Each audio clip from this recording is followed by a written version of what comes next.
Sir Chandrababu Naidu గారు ఈవీఎంలను tampering చేశారు అని చెప్పేసి రేవంత్ రెడ్డి గారు ఢిల్లీలో వెళ్ళి చెప్పినట్లుగా వార్తలు వస్తున్నాయి. అండ్ ఈవీఎంలను ఏ విధంగా ట్యాంపర్ చేస్తారో కూడా ఆయన చెప్పారంట కదా. అసలు ఢిల్లీలో రేవంత్ రెడ్డి గారు ఏం మాట్లాడారు, ఆయన ఉద్దేశం ఏంటి సార్? అంటే ఆయన చంద్రబాబు పేరు ఎక్కడ వాడలేదు, కానీ ఇండైరెక్ట్గా చంద్రబాబు గురించి చెప్పినాడని వ్యాఖ్యానాలు వినిపిస్తున్నాయి. ఎందుకంటే ఈరోజు వాళ్ళిద్దరు కలుస్తున్నారు. ఆల్రెడీ చంద్రబాబు ఈవీఎంలని ట్యాంపర్ చేశాడు, మోడీ ట్యాంపర్ చేశారని విమర్శలు వస్తున్నాయి. ఈ క్రమంలో ఈయన ఇప్పుడు ఢిల్లీలో మాట్లాడడం అంటే, జాతీయ మీడియాతో మాట్లాడడం అంటే క్లియర్గా చంద్రబాబు కూడా దాంట్లో ఇంక్లూడ్ అవుతారు కదా.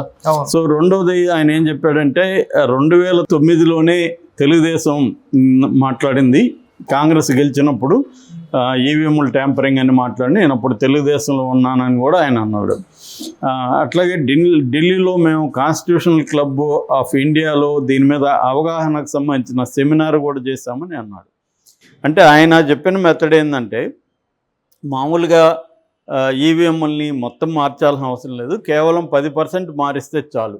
అది ఎలా మార్చచ్చు అనేది కూడా ఆయన చెప్తున్నాడు. ఎలా మార్చచ్చు అంటే, మామూలుగా ఆ రోజు ఓటింగ్కి ఎక్కడ ఓటింగ్ అయినా 15% ఎక్కువ ఈవీఎంలని పంపిస్తారు. ఎందుకంటే ఏవైనా ఈవీఎంలు చెడిపోతే రిప్లేస్ చేయడం కోసం. సో ఈ 15% అందుబాటులో ఉంటాయి. సో ఇవన్నీ కూడా డిస్ట్రిబ్యూషన్ సెంటర్కి వెళ్తాయి. ఆ నైట్ అంతా డిస్ట్రిబ్యూషన్ సెంటర్లో ఉంటాయి. సో డిస్ట్రిబ్యూషన్ సెంటర్లో కానీ ప్లాన్ చేసుకొని ఎలక్షన్ కమిషన్ మేనేజ్ చేసుకోగలిగితే ఈ 10% ఆల్రెడీ ఈవీఎంలు ఉన్నాయి కదా, వాటిని ముందుగా తమకు అనుకూలంగా ఓట్లు వేయించుకుని అక్కడ రీప్లేస్ చేస్తే ప్రతి నియోజకవర్గంలో 10,000 ఓట్లను మేనేజ్ చేయగలిగితే చాలు. సో గెలుపు ఈజీ అవుతుంది అన్న విషయం కూడా ఆయన రేవంత్ రెడ్డి వివరించాడు. అంటే డిస్ట్రిబ్యూషన్ సెంటర్ నుంచి మర్నాడు మాత్రమే స్ట్రాంగ్ రూమ్కి వెళ్తాయి. స్ట్రాంగ్ రూమ్లో సేఫ్ ఉండొచ్చు, కానీ డిస్ట్రిబ్యూషన్ సెంటర్లో సేఫ్ కాదనేది రేవంత్ రెడ్డి చెప్పాడు. నిజానికి ఈ విషయాన్ని ఇప్పటివరకు ఎవరు మనకు చెప్పలేదు, ఈయన చెప్పిన మెథడు. సో గత కొంతకాలంగా ఇదే వైసీపీ వాళ్ళు కూడా చంద్రబాబు మీద ఆరోపిస్తున్నాడు. చంద్రబాబు కూడా 2019లో ఇదే ఆరోపించాడు, ఈవీఎంలని ట్యాంపరింగ్ చేసే జగన్ ఈ స్థాయిలో గెలిచాడని. ఇప్పుడు రివర్స్లో వైసీపీ ఇదే ఆరోపిస్తుంది. నేషనల్ లెవెల్లో కాంగ్రెస్ కానీ ఇండియా కూటమి కానీ ఇదే ఆరోపిస్తున్నారు, మోడీ చేశాడని. దీనికి ఇక్కడ కొంతమంది వాదన ఏంటంటే, మరి మోడీ చేస్తే మోడీకి ఎందుకు మెజార్టీ రాలేదని. మేబీ చేయడం వల్లే ఆ మాత్రం వచ్చిందేమో, లేకపోతే ఇంకా ఘోరంగా ఓడిపోయాడేమో మోడీ. ఎందుకంటే ఇండియా కూటమికి ఎన్డీఏ కూటమి మధ్య ఓటు తేడా వచ్చి 1.9%. సో కొద్దిగా మోడీ చేయగలిగాడు కాబట్టి ఇక్కడ వరకు వచ్చారు అనే వాదన కూడా ఉంది. అలాగే సో అందుకని చాలామంది ఏందంటారంటే, చంద్రబాబు చేసి గెలిచుంటే మోడీ ఎందుకు చేసుకోలేకపోయాడని. సో మోడీ కూడా చేసుకున్నాడు, చంద్రబాబు కూడా చేసుకున్నాడు, కాకపోతే మోడీ ఎక్కువ స్థాయిలో జరగలేకపోయింది అనేది ఇంకొక వాదన. ఏదేమైనా దీని మీద ప్రపంచవ్యాప్తంగానే దీని మీద మనం ప్రత్యేకంగా వీడియో కూడా చేసుకున్నాము. ఈవీఎంలు మీద ప్రపంచవ్యాప్తంగానే వ్యతిరేకత ఉంది. అనేక దేశాల్లో పెట్టి కూడా దాదాపు 11 దేశాల్లో తీసేశారు. ఇవన్నీ కూడా పెద్ద డెమోక్రసీ ఉన్న అమెరికా లాంటి కంట్రీస్లో లేవు, కొన్ని రాష్ట్రాలు మాత్రమే ఉన్నాయి. కొన్ని చోట్ల ప్రయోగాత్మకం పెడుతున్నారు. ముఖ్యంగా లాటిన్ అమెరికా దేశాల్లో దీని మీద పెద్ద ఎత్తున విమర్శలు ఉన్నాయి. మనకి ఆ మధ్య ఎలన్ మస్క్ కూడా దీని మీద మాట్లాడారు.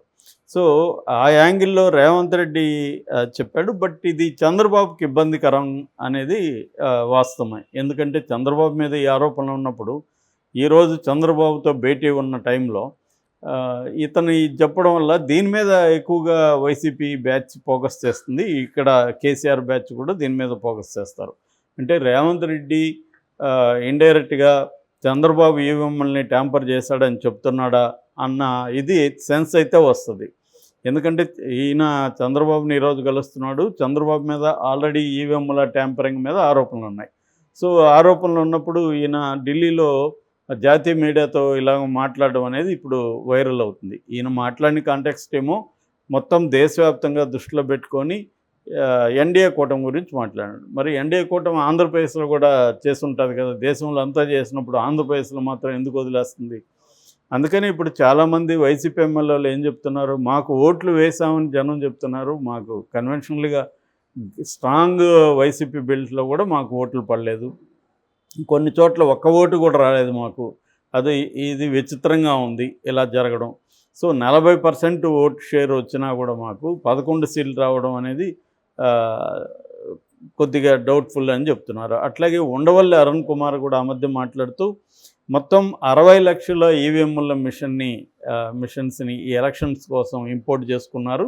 అందులో 40 లక్షల మాత్రమే వాడారు. మిగతా 20 లక్షల ఈవీఎంలు ఏమైనాయి అనేది ఆయన ప్రశ్నిస్తున్నారు. దానికి సంబంధించి ఆర్టీఐ ద్వారా, రైట్ టు ఇన్ఫర్మేషన్ ద్వారా నేను ఎలక్షన్ కమిషన్ పెట్టి అడిగితే వాళ్ళు మాకు దానికి సంబంధం లేదు, ఆ 20 లక్షలు ఏమైనా మాకు అనవసరం, మాకు 40 లక్షలు ఇచ్చారు, మేము 40 లక్షలకు మాత్రం లెక్క చెప్తామని వాళ్ళు చెప్తున్నారు. మరి 20 లక్షలు ఏమైనాయంటే ఎవరు సమాధానం ఇవ్వాలి అనేది ఉండవల్లి ప్రశ్నించాడు. At the same time Chandrababu గతంలో దీని మీద ఆరోపణలు చేశాడు కాబట్టి ఇప్పుడు ఆయన గెలవడంతో సైలెంట్గా ఉండకుండా ఆయన కూడా ఈవీఎంలకి వ్యతిరేకంగా మాట్లాడాలి, ఈవీఎంల మీద వస్తున్న ఆరోపణలకి ఆయన కూడా సమాధానం చెప్పాలి అనేది కూడా ఉండవల్లి మాట్లాడుతున్నాడు. ఇక్కడ ఏంటంటే మనం చూస్తూ ఉండేది గెలుపు ఓటములకు సంబంధం లేకుండా ఈవీఎంల మీద చర్చ అవసరం. అట్లా కాకుండా ఇండియాలో ఏం జరుగుతుందంటే గెలిచినోడేమో ఈవీఎంలు బాగానే ఉన్నాయంటారు, ఓడినోడేమో ఈవీఎంలు బాగాలేదంటారు. గతంలో జగన్ గెలిచినప్పుడేమో చంద్రబాబు ఈవీఎంలు బాగాలేదన్నాడు, జగన్ ఏమో ఈవీఎంలు పర్ఫెక్ట్ అని జగన్ మాట్లాడేటప్పుడు. ఇప్పుడు రివర్స్లో చంద్రబాబు ఈవీఎంలు పర్ఫెక్ట్ అంటాడు, జగన్ ఏమో ఈవీఎంలు బాగాలేదంటాడు. అంటే క్లియర్గా ఓడిపోతే ఈవీఎంల మీద వేస్తున్నారు అన్న ఇది వస్తుంది. అట్లా కాకుండా అసలు ఈవీఎంలు మార్చచ్చా, ఈయన ఇంకొకటి కూడా చెప్పాడు రేవంత్ రెడ్డి, ఇక్కడ చిప్ సెట్లో ఏమన్నా ఫ్రీక్వెన్సీ అంటే మాన్యువల్గా మార్చడం, చిప్ సెట్ తయారు చేసేటప్పుడే దానికి ఒక ఫ్రీక్వెన్సీ క్రియేట్ చేసి ఆ ఫ్రీక్వెన్సీ మనం ఎవరైతే మ్యానిపులేట్ చేయాలో వాళ్ళకి ఇచ్చేస్తే వాళ్ళు ఆ ఫ్రీక్వెన్సీని పెట్టుకొని మార్చాయి. ఇప్పుడు మన సెల్ ఫోన్లు ఇది లేకపోయినా కనిపెడుతున్నారుగా, ఇంటర్నెట్ లేకపోయినా ఎలా పట్టుకుంటున్నారు సెల్ ఫోన్ని. సో అలాగా కొన్ని రకాల ఫ్రీక్వెన్సీలు పెట్టగలిగితే చిప్ సెట్లో చేయొచ్చు, రిమోట్గా కూడా చేయొచ్చు అని కూడా రేవంత్ రెడ్డి చెప్పాడు. అది లో ఫ్రీక్వెన్సీ హై ఫ్రీక్వెన్సీ అనేది బట్టి ఉంటుంది. ఏదేమైనా హై ఫ్రీక్వెన్సీ అయితే 15% కంటే ఎక్కువ ఛాన్సే ఉంది అనేది ఆయన చెప్తున్నారు. సో అంటే చాలామంది ఆర్గ్యుమెంట్ ఏంటంటే ఈవీఎంలో బ్రాడ్గా 2 రకాలు ఉంటాయి, internet connected EVMs, internet connection లేని ఈవీఎంస్. సో ఇంటర్నెట్ కనెక్షన్ లేని ఈవీఎంస్ ఇండియాలో ఉన్నాయి, కానీ ఇంటర్నెట్ కనెక్షన్ లేకపోయినా ప్రత్యేక ఫ్రీక్వెన్సీ క్రియేట్ చేసి దాన్ని చేయగలిగితే ఈవీఎంలని ట్యాంపర్ చేయడం పెద్ద విషయం కాదు అనేది ఇవాళ ఎక్స్పర్ట్లు చెప్తున్నారు. ఇవాళ మనం చూస్తున్నాం టెక్నాలజీ ఎలా ఉందో. ఈవెన్ యాపిల్ ఐఫోన్ లాంటి వాళ్ళే మా ఫోన్లకు భద్రత లేదంటున్నారు. ఎందుకంటే దాంట్లో కూడా జైల్ బ్రేక్ అనే ఒక ఆప్షన్ ఉంటుంది. జైల్ బ్రేక్ చేయగలిగితే మొత్తం యాపిల్ ఐఫోన్ మన కంట్రోల్లోకి వస్తుంది. అంటే యాపిల్కి ఉండే సెక్యూరిటీ సిస్టమ్ని బ్రేక్ చేసి జైల్ బ్రేక్ చేయొచ్చు.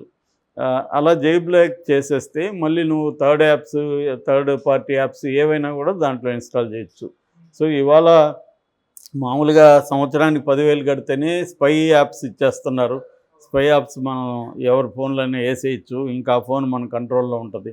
ఇలాంటి ఒక స్పై యాప్ అంటే అర్థం ఏమిటి, వేరే వాళ్ళ ఫోన్ని అది కంప్లీట్గా దాని సెక్యూరిటీని బ్రేక్ చేసి తను చేయగలుగుతుంది. ఇదంతా కూడా లేమేన్ చేయగలిగి నేను చెప్తున్నా. అట్లా కాకుండా దీంట్లో హ్యాకింగ్ ఎక్స్పర్ట్లు వాళ్ళు చేయగలగడం అయితే వాళ్ళకి ఇంకా ఈజీ. ఇది కాకుండా ఇజ్రాయెల్ లాంటి దేశాల్లో డబ్బులు ఎక్కువ పెడితే అమ్మేస్తారు.